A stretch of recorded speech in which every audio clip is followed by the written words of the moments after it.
দুইটা সময় তওবা করে লাভ নাই। একটা হচ্ছে মৌতের যন্ত্রণা শুরু হয়ে গেলে, মৃত্যুর যন্ত্রণা শুরু হয়ে গেলে আগে পা থেকে শুরু হয়ে আস্তে আস্তে গলার দিকে আসে। হাদিসে যেমনটা এসেছে, সূরা ওয়াকিয়ার মধ্যেও আছে যে পায়ের দিক থেকে যন্ত্রণা শুরু হয়ে আস্তে আস্তে আস্তে আস্তে এই গলার দিকে আসে, এবং আত্মাটা গলার এখানে যখন চলে আসে, এখান থেকে মালাকুল মউত আত্মাটাকে নিয়ে চলে যায়।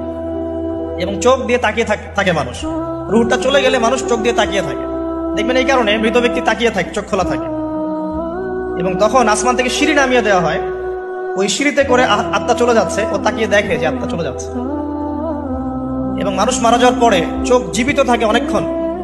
মেডিকেল সায়েন্স যারা পড়েছে তাদেরকে জিজ্ঞাসা করবে, মানুষ ডেড হয়ে গেলেও চোখ দেখবেন আরো কয়েক ঘন্টা, হয়তো আরো নির্দিষ্ট একটা সময় পর্যন্ত চোখটা কিন্তু জীবিত থাকে। এই জন্য চোখ বন্ধ করে দিতে হয়। যাই হোক, যেটা বলছিলাম যে মৌতের যন্ত্রণা শুরু হয়ে গেলে তওবা করে লাভ নাই, তওবার দরজা বন্ধ। আর পশ্চিম দিক থেকে সূর্য উঠে গেলে তওবা করে লাভ নাই, তওবার দরজা বন্ধ।